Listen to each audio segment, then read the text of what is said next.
The National Broadcasting Company presents Radio City Playhouse, Attraction 2.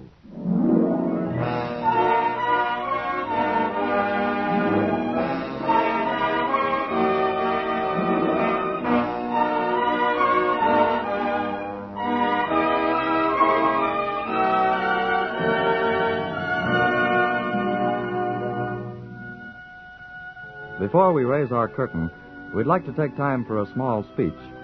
It amounts to this. Thanks. Thanks very much for your many, many very wonderful letters in praise of our opening play, Long Distance. Bowing to your wishes, we promise we'll repeat it later on in this series.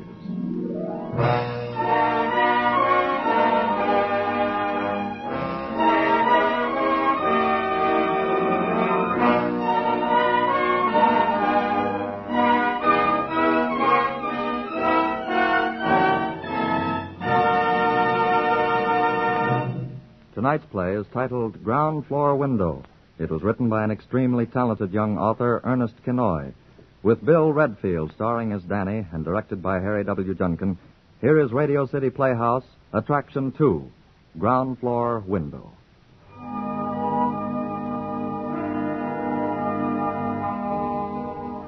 I've been sitting in this ground floor window of ours for 23 years.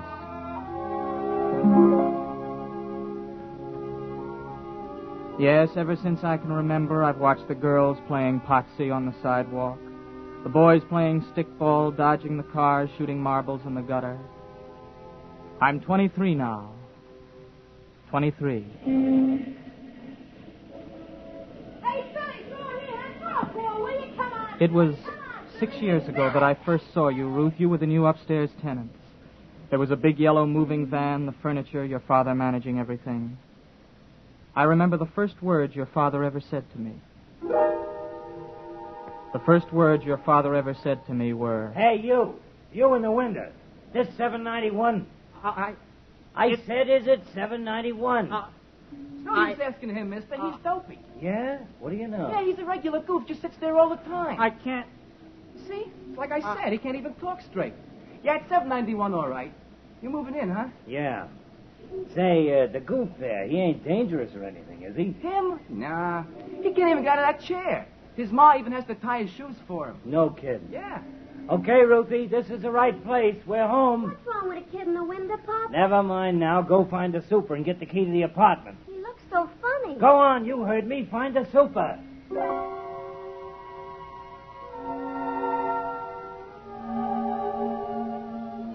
All afternoon, I watched your father and another man carrying furniture and trunks into the house. It was dark before the truck finally pulled away. The kids on the block were shooting bottle caps under the street lamp. And the ice cream man had been around twice. Danny, getting late? Let me fix you for bed. Oh, no, Ma, not yet. I'll stay up a while. You had a long day, Danny. You should rest. Ma. All day you sat by the window. Let me alone, will you? You want I should get you some ginger ale? It's cold in the ice. I don't want nothing, Ma. Just leave me alone. So you'll call when you want to go to bed, all right? All right, then? Oh, yeah, Ma, all right. Tap, Shirley. Tap, Shirley behind the garden. Hello. Huh? Hello. My name's Ruth. I moved in today upstairs. I saw. Hey, do you mind if I sit on the stoop by your window? No? What's your name? Dan? What's wrong with you? You make funny faces. Well, I can't help it. Why didn't you answer Papa when he asked you a question this afternoon? I have trouble talking sometimes. Oh. Can you walk? No. Will you run over? No, I was born like this. You ain't really dopey, are you? No, it's just I was born with... That lady in the blue dress, she's your mother, ain't she? Yeah. My mother died last year. She had double pneumonia. Oh, that's too bad. Hey, there's a quarter in the grate. Can a doctor do something? For me? Yeah. Well, my mother took me to the clinic when I was 4. They told her they couldn't do anything. That's awful. What is it? Well, the doctor said cerebral palsy. That means something isn't there in the part that tells the muscles what to do. Oh. That's what makes me make funny faces all the time. You don't have to tell me if you don't want to. Oh, I don't mind. You won't laugh at me, though. No, I won't laugh. The rest of the kids on the block do. I'm used to it, I guess. They call me Dopey Dan. That isn't fair. It ain't your fault, is it? No, it isn't my fault. Ruthie! Look, Ruthie! Papa, I gotta go upstairs. I'll see you tomorrow, Dan. Good night, Ruth. Who's that you're talking to, Danny? Girl from upstairs. The one who moved in today? Uh-huh. She should shame herself with such a dirty face. Her name is Ruth. Such a nice neighborhood this used to be. She looks straight at me, Ma. So, she looked at you. You want I should put you to bed? Oh, no. No, that's all right, Ma. I want to sit up a while longer. You go ahead. I want to think.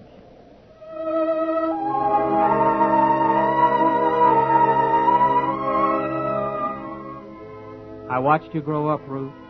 You washed your face now, and soon those long black braids gave way to a sort of soft tangle around your face.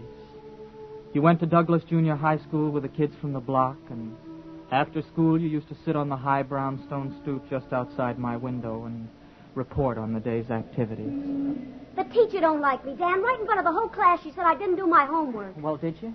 Well, not exactly. I tried to. You went to the movies instead. I saw you go by. Well, Skip asked me to go. I don't see what good algebra does anyway. Did you have a good time with Skip? I guess so. We had a soda after.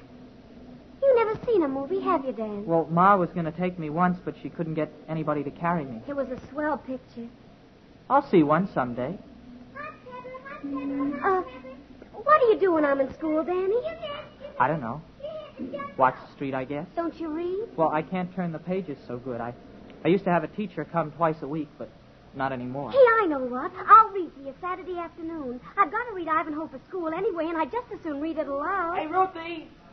That's Skip calling you. I'll let him come over here if he wants anything. Hey, what you doing, Ruthie? Just talking. The Dopey Dan? Skip Parsons, you shut Oh, up. that's all right. Sure, Danny don't mind. Do you? No. We're old friends, ain't we? Never mind, Skip. You shut up anyway. All girls are crazy. Ain't they, Danny? I... See? Danny agrees with Why me. don't you go away, Skip? I'll go when I want to. Say, Ruthie, all the kids in school are going up the river on the Dayline Saturday. You're coming, ain't you? I don't know. Won't cost much. Look, I'll tell you what. You come with me, and I'll get your ticket. Well, I was going to read to Danny on Saturday. We're going to Bear Mountain. Joe Barker's father's giving her hot dogs for the whole bunch. I don't know. It sounds swell, Ruth. Yeah, it's a lot better than just sitting on a stoop reading all afternoon. I don't know yet, Skip. I'll let you know.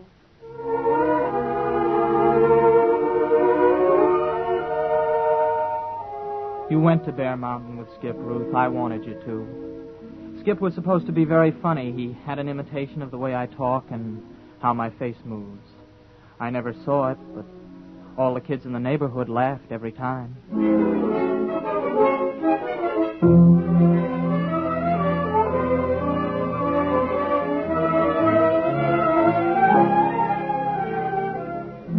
Saturday afternoon, I watched the little kids unscrew the top off the fire hydrant and run around under the water. Hey, Billy, show us to the top of the hydrant. Come on. I thought of you on the boat with the wind blowing through that short tangle of hair. I think I enjoyed that trip more than you did.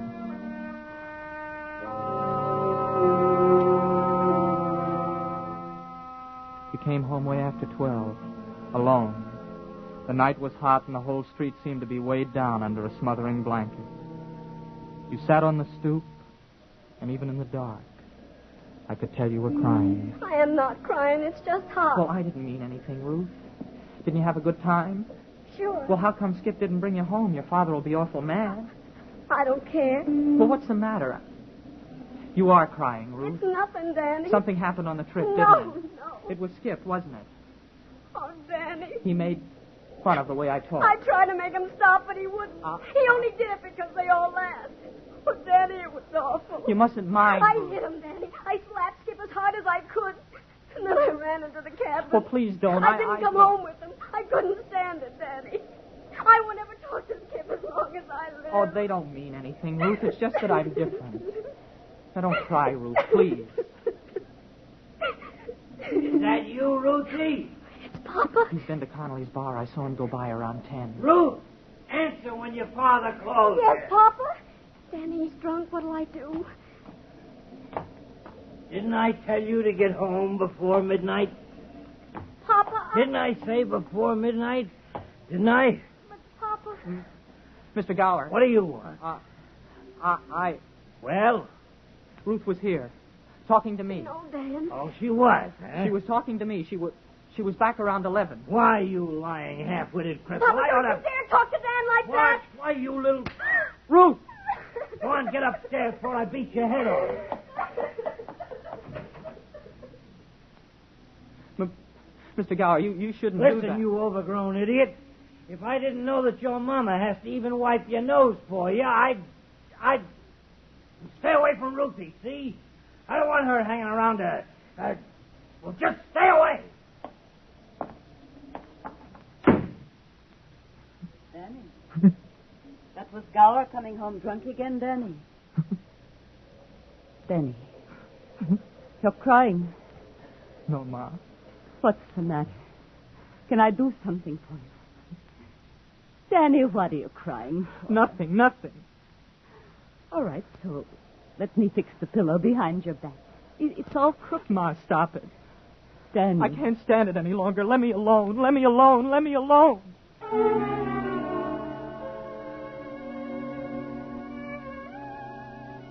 But my mother fixed my pillow and brought me a glass of water and wiped the tears out of my eyes.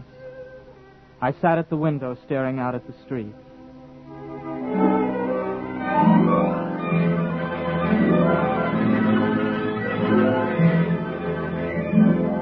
That night I dreamed I could walk. I was with you, Ruth, walking by the ocean. We were running hand in hand, sort of floating over the sand. Running. And then suddenly, I fell. I couldn't get up, and you looked down at me and said quietly, "Cripple." I was screaming when I woke up, and my mother came running. She insisted on sitting up with me all night. I didn't dream again. After that, you didn't come every day. You had a job after school, and I'd see you go out in the morning with your books and come back late in the afternoon. You weren't really pretty, I suppose. You always looked tired, and you took a long time climbing the stoop. Ma, let me up and throw me down. Hello, Danny. Isn't this a scorcher? Oh, hello, Ruth. Oh, You tired? sometimes I think you're lucky, Danny. I get so worn out in the store, I fall asleep over my homework. It gets tiring just sitting, too, Ruth. Gee, you know what I mean, Danny. Here, I'll straighten your pillow. Oh, it's all right. Let me fix your collar, Danny. It's all twisted. Oh. There. I couldn't reach it. I'm sorry, Dan. I didn't mean to... You know. Oh, it's all right, Ruth. I never mind when you talk about it or anything. You're different from the other boys I know, Danny. Not only because you're... Crippled. It's all right. I mean, it seems like I can always talk to you. Papa doesn't seem to understand. Honest, Danny, sometimes I think you're all there is on the whole block that's real. I mean, I don't know. Danny, why is it you seem kind of good? I don't know. I mean, you seem so old. Old? As if you knew what was right. Oh, Dan, will you always let me talk to you? Ruth. I get so tired. I need you to talk to, Danny.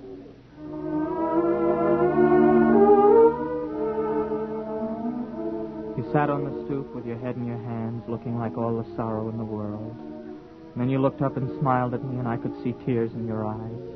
And I was glad, Ruth, glad you wanted me to listen while you poured out the troubles of your 18-year-old heart.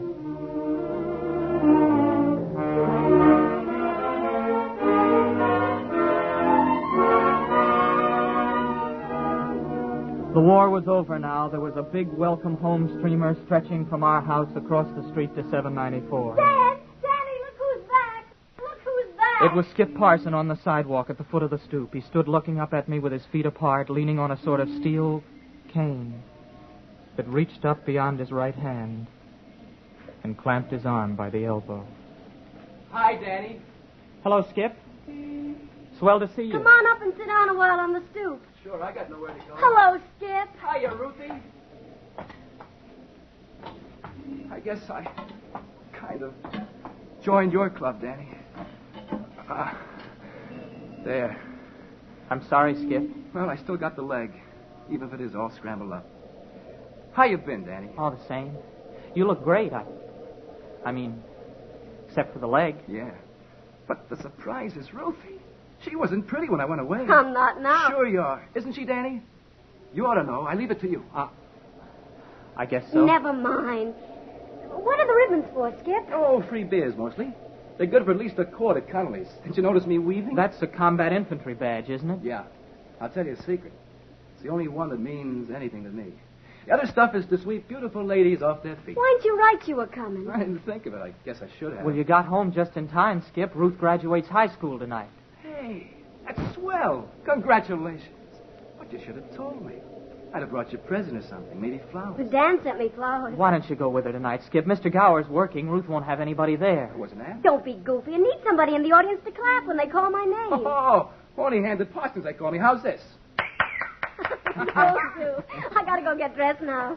Oh, your flowers are swell, Danny. I'm glad. In about an hour, Ruthie? Maybe a little longer. I'll try to hurry. Well, I gotta shave. See you later, Danny. Have a good time, Skip.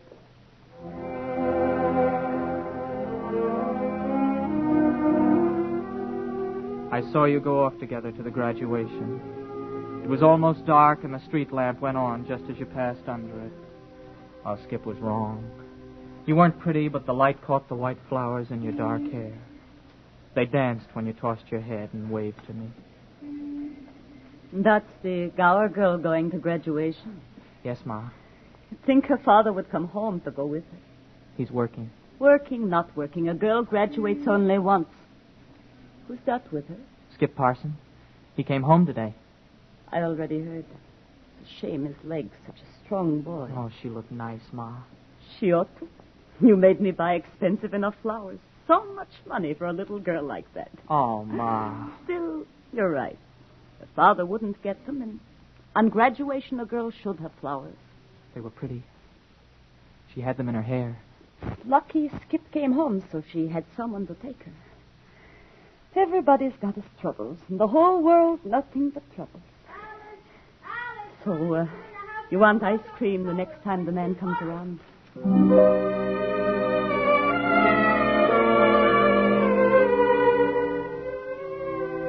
You came home late. I heard you both laughing quietly as you turned the corner.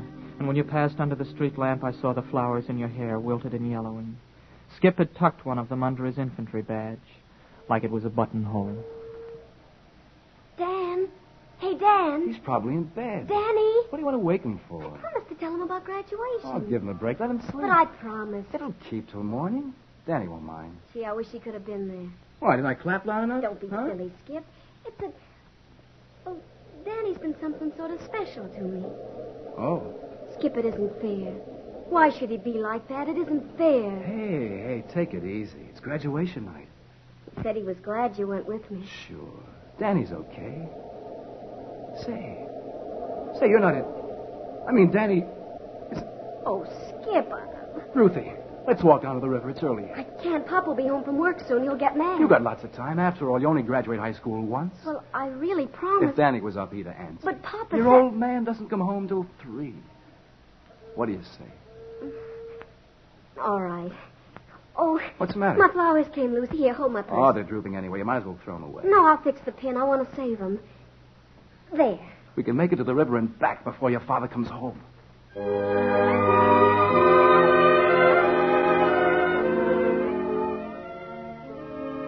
I'd heard you when you called, Ruth. I don't know why I didn't answer, but I waited up till you came back.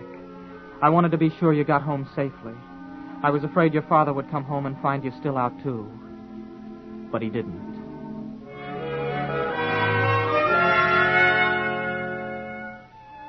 It was a week later when Skip came by again. He was wearing his old suit from before the war, but his arm was still braced against that twisted steel half-crutch. He pulled himself up the high stoop. Wow. It's quite a climb. Mind if I sit a while? No? Danny, you've got to help me. Me? I know I got a nerve. All afternoon I sat in Conley's bar, trying to figure out how I had the right. What's the trouble, Skip? Well, remember when I was a kid, I used to call you Dopey Dan?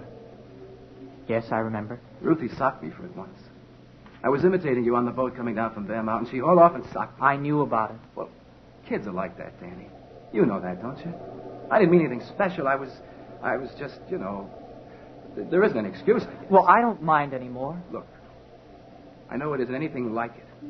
I mean, my leg and your trouble, they aren't in the same class. But this morning I saw two kids following me down the street making like my brace with a stick.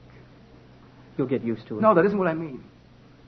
I try to figure how I come off to ask you to help. I wouldn't have had the nerve, but Ruthie told me you always were a friend. Ruth? Yeah. I need you, Danny. You're the only one who can help. What's the matter? Nothing. You see, it's her old man. He won't let her see anybody. He goes crazy every night when he's working because he can't tell where she is. She's scared of him, Danny. Well, what do you want from me? I gotta see her, Danny. I just gotta. She's gonna meet me over at the park. She told her father she's gonna read to you. He'll ask you, Danny.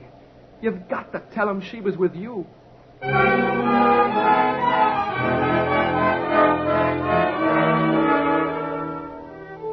I didn't know what to say to Skip, Ruth, so I stuttered like I always do when I get confused. Skip sat by the window and told me how pretty you were.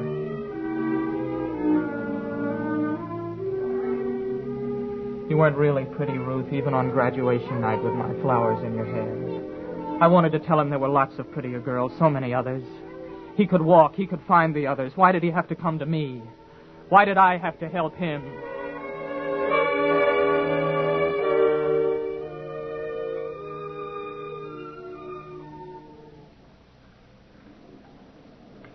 You stopped by my window before you went to meet him. You sat on the stoop the way you used to. How do I look, Danny? Oh, fine, Ruth.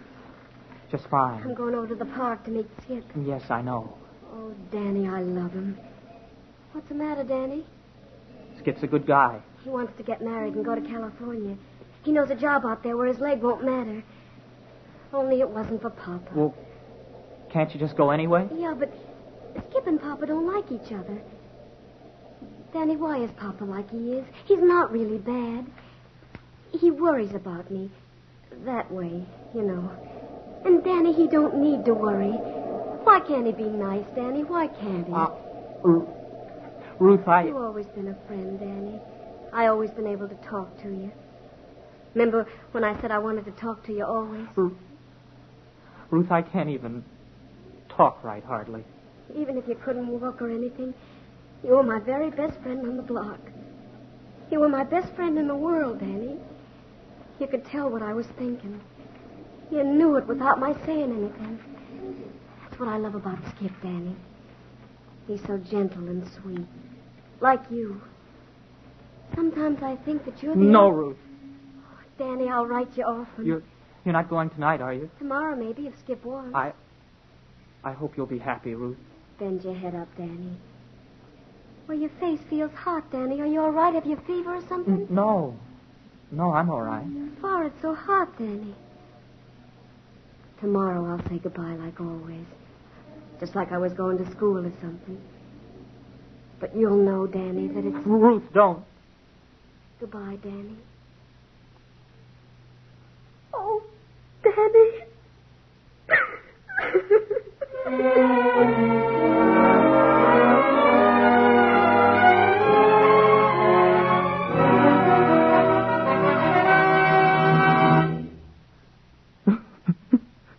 Who are you talking to, Danny? Somebody's bothering you, maybe. Danny, what's the matter? Why are you crying? That's no way for a man to act. A man? A man who can't even button his shirt or tie his shoes? What kind of a man is that?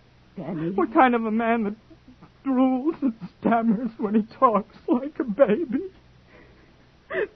Danny, your mom isn't bad. You're my son. I lived in the house with you for 23 years. Oh, please, Mama. That Skip Parsons. He went 2 years to a war. But Danny, your war went on from when you were born. I know. You're Ruth. She's going away. But you've still got to live. Oh, Ma, for heaven's sake. Oh, she goes away. Danny, it didn't take courage to live 23 years sitting in a window watching the world run and play games.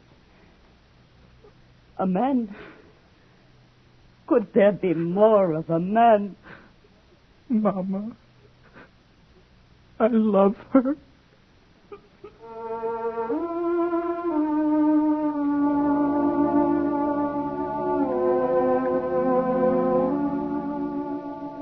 So now I sit by the window and watch the street.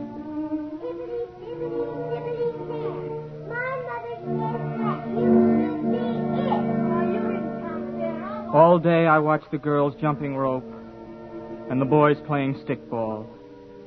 You wrote me, Ruth, but I didn't answer. This is the letter I write in my head. Even if I wanted to, I couldn't put it on paper. I'm 23 years old, and I can't hold a pencil in my hand.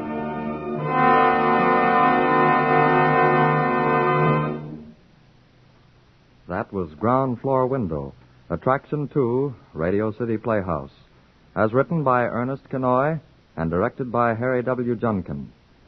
Bill Redfield starred as Danny, and other members of the cast included Bernard Grant, Marilyn Erskine, Anna Caron, and Arthur Q. Bryan. The music was composed and conducted by Dr. Roy Shield. Radio City Playhouse is supervised for the National Broadcasting Company by Richard P. McDonough.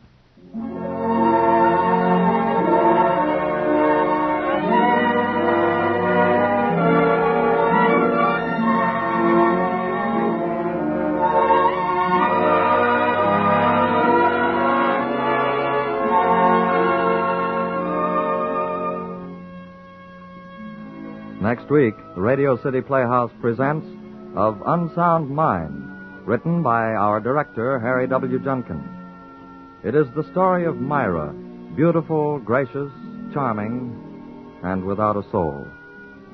It is the story of Caleb, her war-wounded husband, and of Jeff, the other man in her life. We sincerely hope you'll be with us next Saturday when we bring you Of Unsound Mind by Harry W. Junkin. Attraction 3, Radio City Playhouse.